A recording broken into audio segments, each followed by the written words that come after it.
kill my...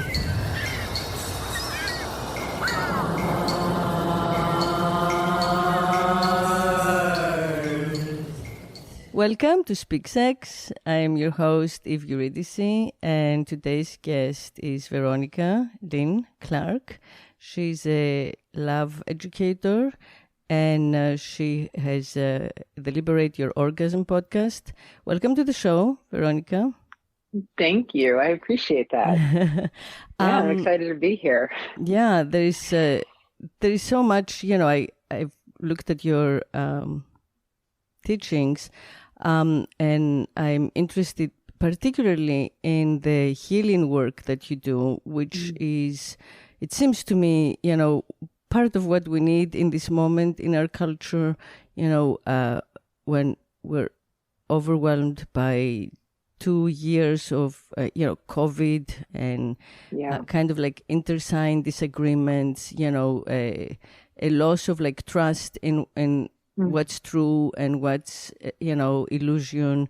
And then, from there straight into like images of war and, devastation and loss of life. And so, that's not unlike the trauma of, incest or molestation or rape or, the overall trauma of what, I call the patriarchy, which is kind of like enforcing an unnatural order, of procreation and sexuality and an unnatural way of living on all of us, through like the violence of war or the violence of language, the violation of some natural tendency, right? So it's a very powerful correlation that you're making there, absolutely, because anything that we see outside of us, this wars, COVID, all of these different things, the separation, the complete, this like soul anarchy, it's because it's happening within us first. So we are seeing an outpouring of the inner working, so to speak, of our collective, of the people. What we're seeing outside of us is happening inside of us. Right. So yeah. I mean, I feel the same, and what's happening outside of us is, yet again, like the last gasp, of the old world of, of patriarchy, of, that's right. Of everything. Yeah. I love that. Yeah. I love that you just said that. It's the last gasp, because, I truly believe that everything that is happening and everything that has happened is happening for us. And it is like revealing itself to us. And we have to see what's happening. We have to see, this is the outpouring. This is the outpouring of whatever has been circulating throughout us for generations and generations and lifetimes. It's finally at a head, and it's exploded. And now we get to be in the guck of it. We get to be in the guck of it, and then we get to shift. We get to change. So I think that when we start to really feel into this is happening for us, it fucking sucks. It's horrific. It's horrible. And yet it's happening for a reason. It's happening for a purpose. The bigger question then is, so what is the purpose, and how do I meet it? How do I show up in the face of this adversity and this great difficulty and, the loss of lives and, what appears to be chaos. It is chaos for sure, but what might seem for some people to be like hopelessness. So that to me is the illusion, right? Yeah. And the chaos and all that's happening is happening for us. Yeah. As difficult as that is to acknowledge, for some people, all of this is happening for some reason. And you mentioned, the molestation and like incest and rape and all of these different things that happen at so many different levels. Which are instruments, are very familiar instruments of like war and conquest. you Yes, know. it is. They are. Yeah. And to find healing and to come to wholeness and to be able to rise above Right. those circumstances and things that have happened, we have to be able to find some peace even within that. Mm-hmm. So, well, I think that they're all, I mean, yeah, I think what you're saying is that they're all, all of these, each time it's an opportunity, each time that, this type of like trauma happens, we're at the crossroads of choice. And if we could just make the choice that's not like the choice of the past, yes, then, we have the opportunity to kind of like evolve into, a better collective. And if we do like get drawn into the, the binaries of like the good people, the good side and the bad side, and who's our enemy and who's our, and like who do we hate and who do we support and who do we identify with, and identity, wars and all of that, then we just get sucked back into, the same tropes, and we lose a few more decades, So, yeah, I think that it will take like a generational change where, a mass of us, like a generation of us, abstain from this, inherited, like, animistic and kind of like, emotional polarities, and that's right. And to avoid hate, and choose peace when you're in the middle of war and devastation, that's really hard. And, we're just watching TV. I mean, it's really hard when you're there, but that's the only way to do it, is to just say no, right, to the, like interhuman hatred. Well, and that begins with the practice of being able to create that even in your own home, to not be reactive to the triggers in your life in the same way that, they may have triggered you in the past. Like this is like everything that again, it just comes back. It seems so clear that everything on the outside of us that's happening on such a massive level, it is a reverberation of everything that is happening on the inside. So this is a time for us to come back inside. We have to turn inward instead of continuing to look outward. And I think that when I say not looking outward, does not mean necessarily not looking at the news or not paying attention to those things. Although I think that it's probably in the best interest of a lot of people to minimize or to be very aware of how much they're consuming and what that's doing, to them. So it's not to be avoidant or to turn away from, but it's to be much more aware and turn inside. This is a time for us to go inwards. To go inwards, but not stay inwards. I think that's also, correct. That can be, that can be another misleading, it's like not to go inwards. So like you just perfect yourself and you exempt yourself from the collective trauma, but to go inwards to kind of like, buy yourself space and, peaceful time and consciousness so you can come out with that clarity, rather than like the reactivity. Absolutely. To be able to contribute in a different way. Exactly. If we go back inwards to get the wisdom, to be able to come back inside, to find our center. If we have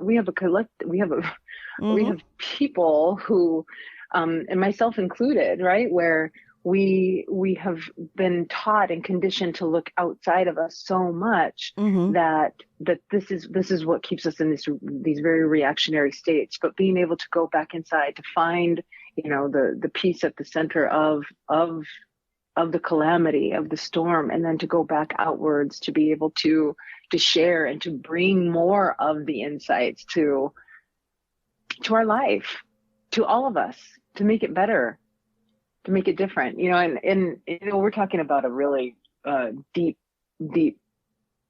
conversation. We're just touching the surface of it. But Right, but I do think that what's happening on this like kind of like world stage, right now can help us understand what's happening in our in our lives, in our intimate lives, in our homes, in our work environments, and everywhere, all this conflict, this kind of like definitions of who we are, of our identities, as who we're not or what we're against, like, what your religion is and who therefore your enemies are, or what your nationality is and who therefore your enemies are, or what your gender is and who therefore or what your sexuality is and who therefore you're not. You know what I mean? That constant sense of I am defined by what I'm against, which is just so self-destructive, and that's what, as you say, we've been conditioned to understand as consciousness, right? So to be able and to participate and to contribute to, right, because of that conditioning, and feed all of that, right, and how do we turn ourselves into instruments of peace, and acceptance, especially in times of heightened, emotions and stress and demonization, right? Like now. And again, and it comes back to turning back to the inner wisdom, to turning back inside, and also to be able to recognize that all of this is happening for us. As you said earlier, our generation will not see the peace per se outwards, but our generation are the torch carriers. We're the ones with the shovel to help to turn the soil over, so that the generations to come who are going to inhabit this planet, this earth, they will see the peace that we are working towards, that we are doing the inner work and the outer work. But we have to do something massively different than what we have done before, which is continue to stay outward. So yes, we are at that crossroads, and it is happening for us. And the apocalypse, and whatever other names you want to put to that. The apocalypse. The apocalypse means revelation. Which absolutely. is like you lift the veil of illusion. That's it, right? And that's exactly what we're doing right now. And so all of this it has to play out. It is playing out as it's designed to play out, and it's not comfortable, and it doesn't feel good at all. And there's many things that we can, there's so many different things that we can say about that.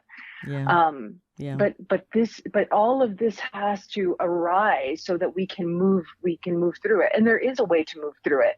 But this is why it's important for us to be able to go back in, to get the wisdom, to be able to be clear enough, to be able to be calm enough, to be able to be led, and then come back out to be able to actually lead from the heart, to lead more effectively, not just from the mind or from the ego or from past conditioning. And that is going to take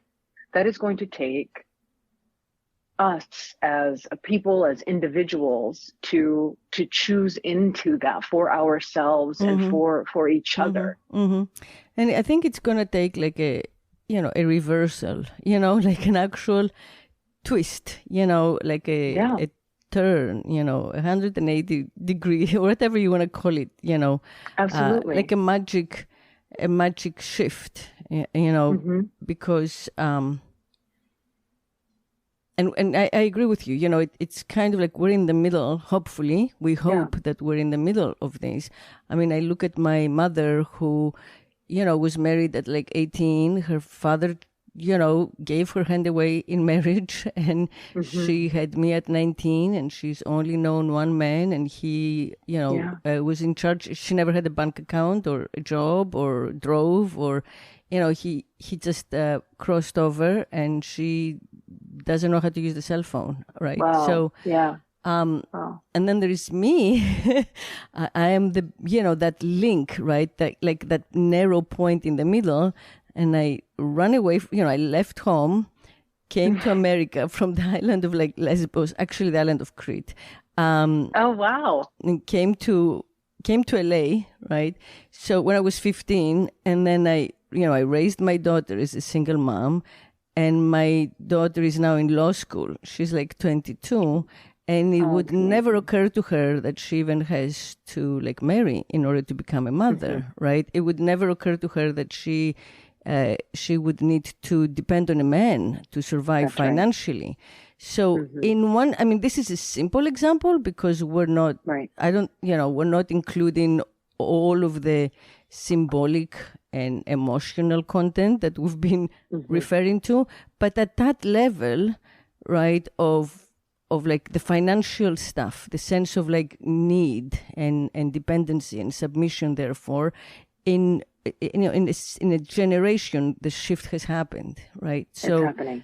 If we could do that, but on the level of like meaning, and values, like what we value, right? Then we would become a more peaceful species, a more self-loving species. That's right. And that's a beautiful example. What you shared is a beautiful example.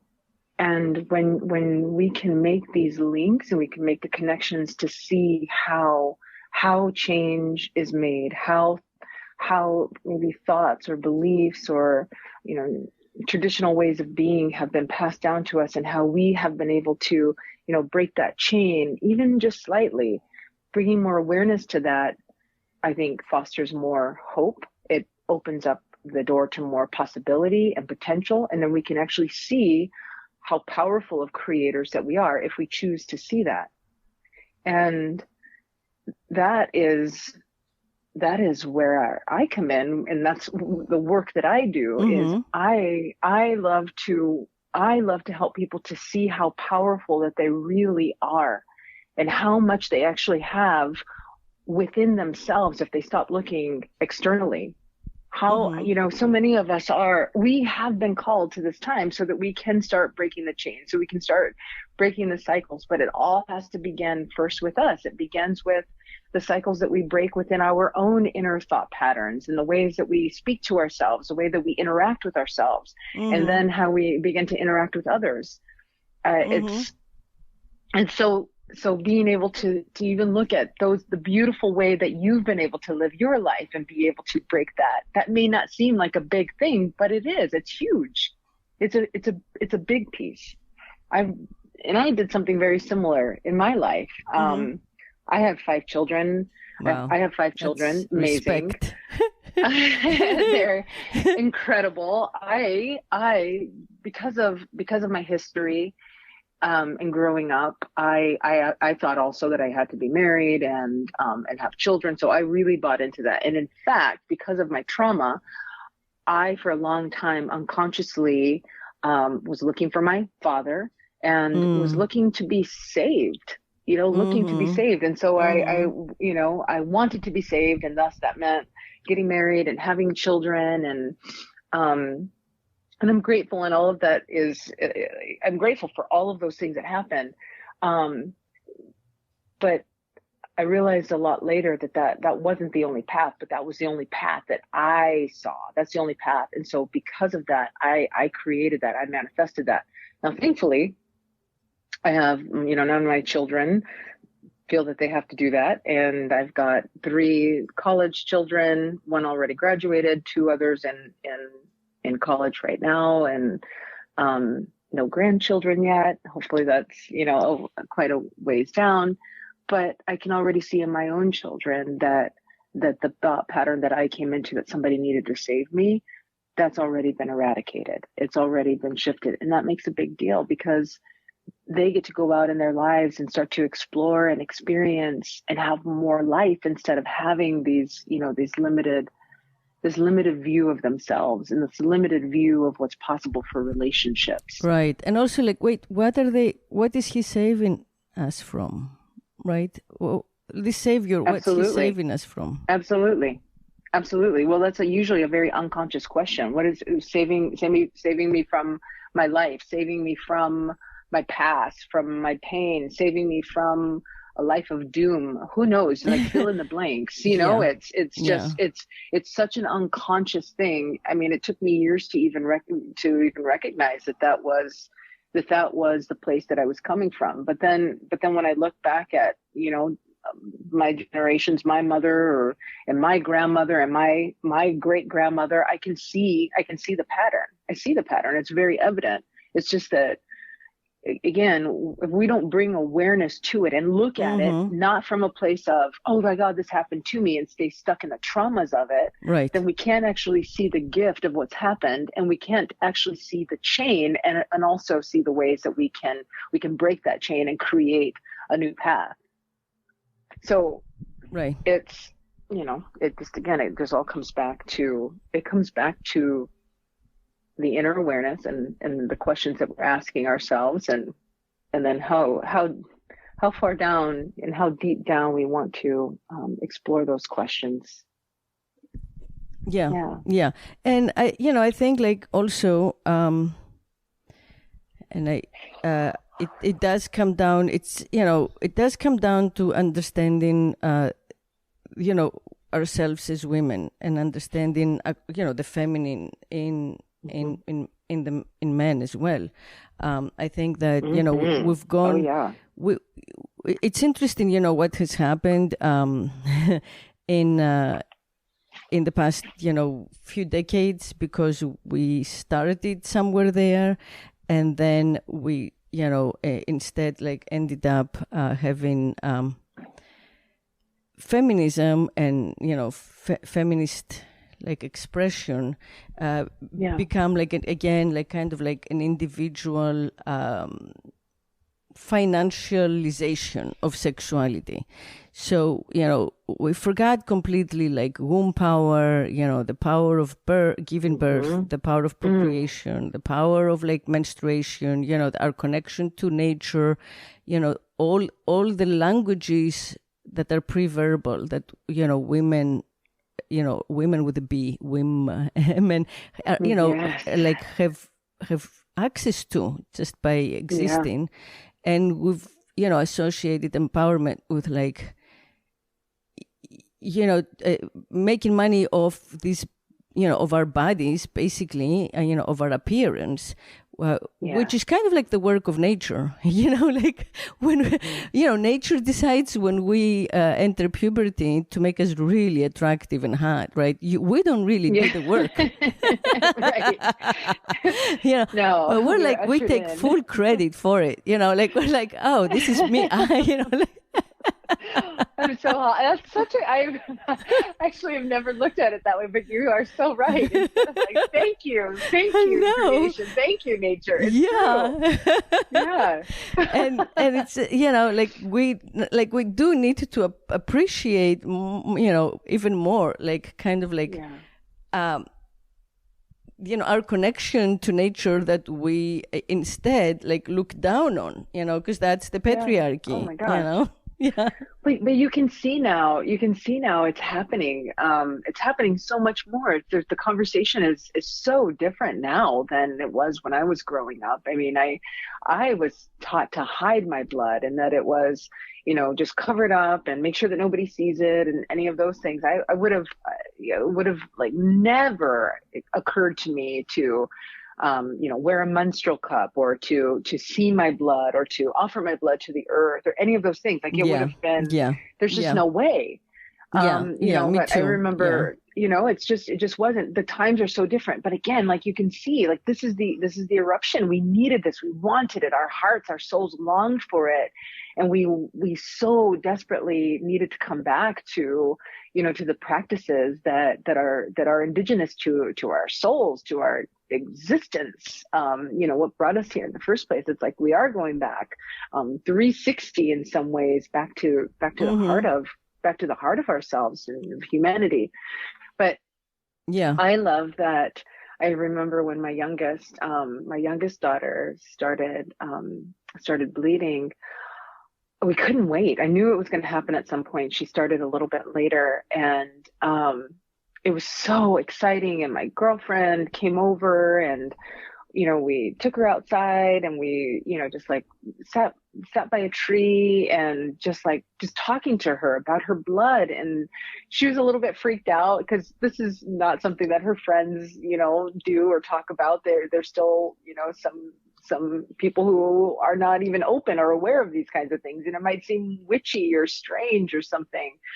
But I love being able to just talk to her and, share with her that our cycles used to be in connection with the moon, and, and just to be able to share her blood and to talk about it. And there's still some things she's like, there's no way, Mom, I'm not going to do that. But just to be able to even have the conversation, is but nourishing. Our girls are, I mean, they have us, and but the majority of young women now, it's like they immediately go on the pill, and it's a hormonal pill, so they no longer even know when they're menstruating, when they're not. They just don't menstruate. So their connection with their cycle and with nature, becomes lost before it even really begins, and they identify themselves more and more with like the male, with a non-conceiving type of human.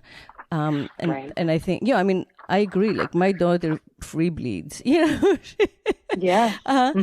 But I do worry about the medicalization of all these like rites of passage, menstruation or birth or menopause, all of it that's been happening since the reproductive, let's say, revolution of the 60s and 70s. Yeah. Right.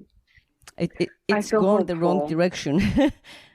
I feel hopeful though. And I feel like just as much as, I think we hear a lot in mainstream that, maybe there is a lot of, there's still a lot of women using birth control, and, but I feel really hopeful that things are starting to change. You see, like Gwyneth Paltrow and Goop, she's bringing a lot of awareness, and that's huge because that's, again, somebody who has a lot of influence. And so now where, somebody else who might have brought this out, they would have been, it was like, it's been a great ostracized. Platform. But it really is. And so I honor individuals who have the, ability to influence large, massive groups of people. This is where the ripples start to happen. So again, I feel hopeful about all of these things. So as long as we keep, somebody introduced Gwyneth to those things. She found out about it somehow, right? Like it was, so even these little grassroots, even those of us who are just, you're right. Just we have to just continue to do those things. Somebody's going to hear, somebody's going to know, somebody's going to be able to have a bigger torch and are like, hey, I'll go ahead and light the path for this. Awesome. I really believe in us. I believe that this is such a great time in our collective awakening. Massive, massive shifts are happening, and it is essential that we stay inside. And when I say stay inside of ourselves, I want to be clear that I don't mean to stay there and dwell like a hermit or out of fear, or we're not, we are householders, we're not out in the Himalayan mountains and sitting there. Like, I mean, actually to go inward, to anchor into your knowingness and into your truth, into your womb, into your blood, into the earth of yourself. And then to be able to come back out, and share with delight, share with optimism and true deep hope and belief, and knowing that our planet is changing, that we are, and it's changing because we as individuals are changing, because we are committed to our growth and to our personal expansion. I made up my mind. At, I don't know, I think it was like 2018. I was just starting, I feel like it was like a third breakdown for me, like a third big breakdown.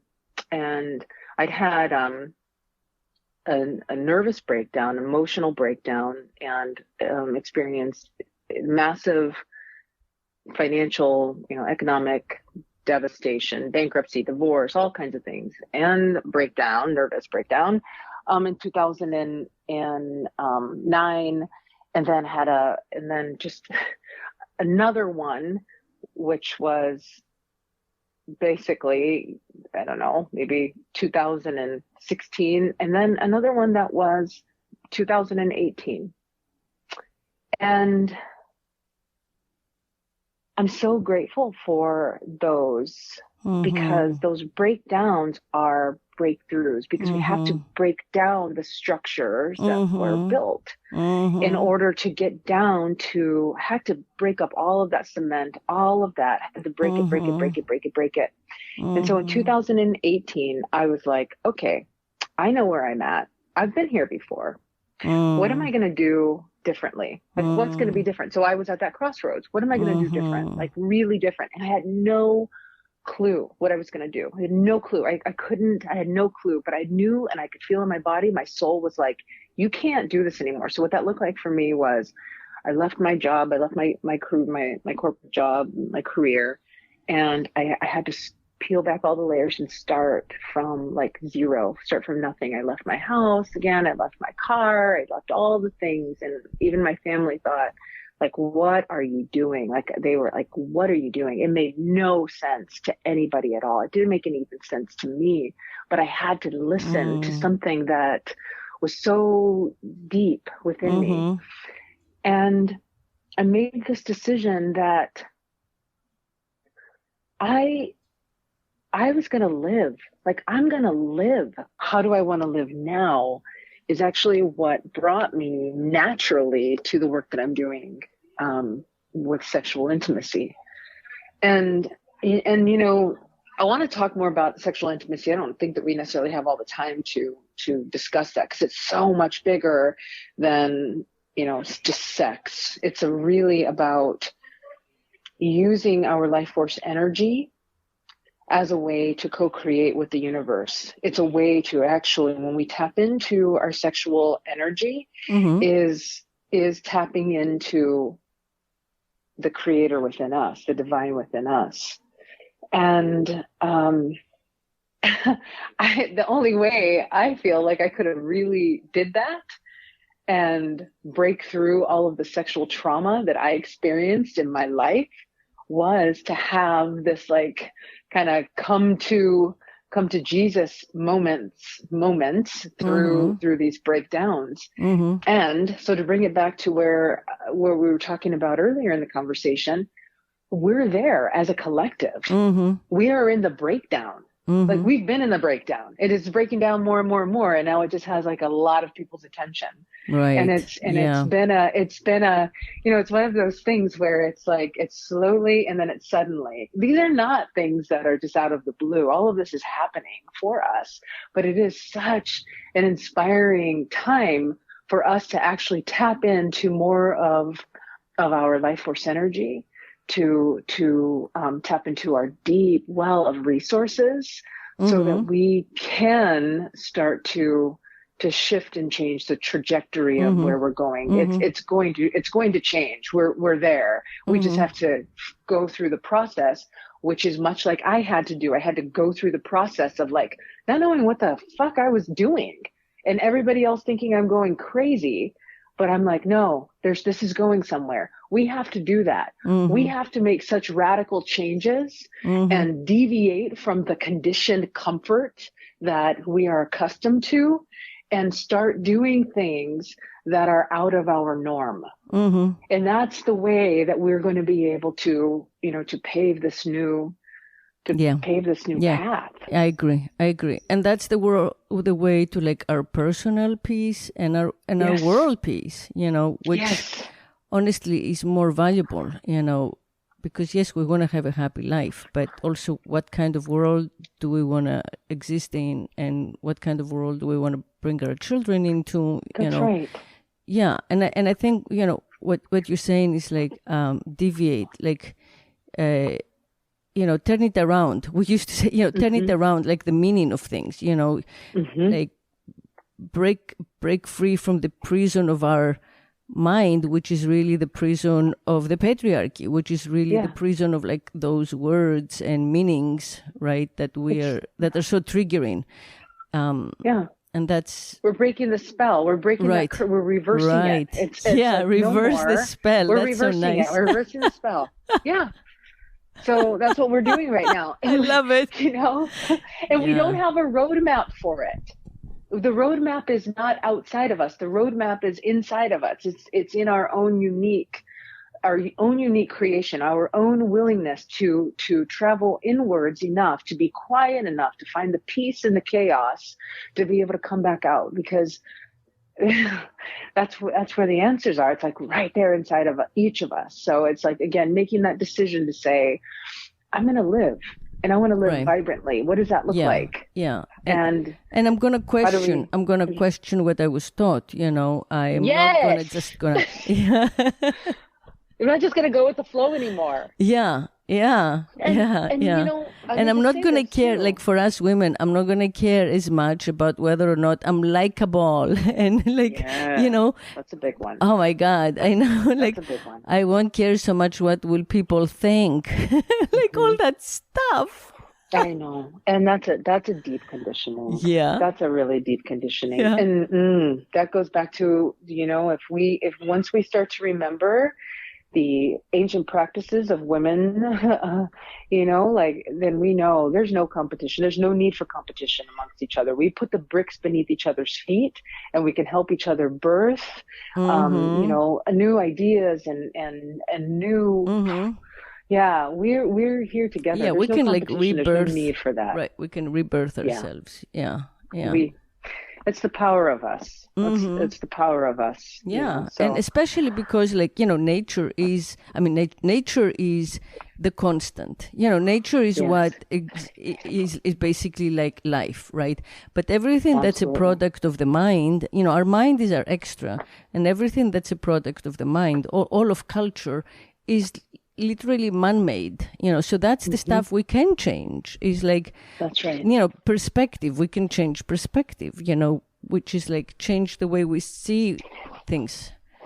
And then what becomes like the reason for war or hatred or conflict, right, or vengeance, might not be anymore, might be a reason for, like, you know, understanding and empathy and togetherness and, you know, union of opposites and all of that, you know, like a way to find balance together. That's where the inner intimacy is required, because if the war is outside of us, the war is also inside of us. And if there is judgment and there's criticism, and there is, you know, we have the inability to accept ourselves or others and accept change, then that is because it lies within us as individuals. Yes. We have to change. We just have to change the dream. We have to change the dream that we're having about ourselves. And that's what's going to change the dream. That's what's going to just, you know, set it into motion. But I want to retract that a little, because it's already in motion. It's already in motion. It's just, you know, we're just waking up to it more. We're just waking up to it more. And I think that the more that we, you know, the more that we speak peace, not from a bypassing, not from an ignoring, not from a pretending that it's not, you know, that these things are happening, but instead to really like celebrate this breakdown, celebrate this like eruption that's happening all around us, in a way of from a soul place, because we're moving in a new direction, and we have to go through the chaos first for that to happen until we can find the peace. Well, amen. Amen to that. It's been a pleasure to interact with you and to be on your show. You too, I really so much. Appreciate the invitation. Thank you for your time, and what a conversation in this moment, you know, that we were able to have, like, above and beyond, you know, what normally we would be talking about on it's your so episode. True. Very, very different. Very different, but beautiful. And then Yeah. Thank you for that invitation to talk about it. Yeah.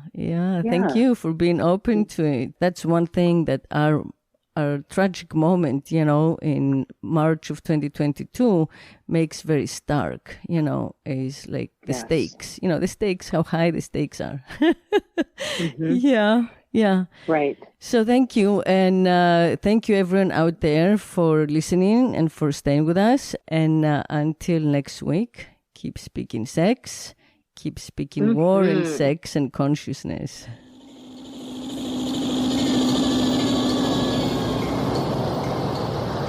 If I could make love incessantly, I would be God.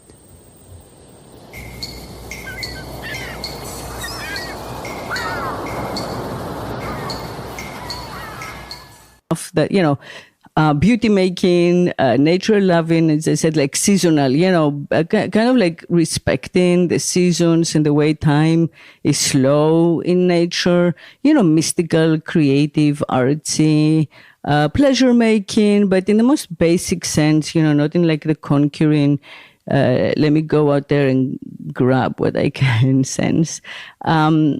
Warm and fluid, right? And random, whereas the masculine is always like counting numbers and, writing code so we can like replicate everything efficiently, and watching tickers of like market gains and losses or lives gains and losses, and, taking stock, keeping accounts, paying taxes, figuring out who has what, who inherits what, who owns what. Oh, yeah.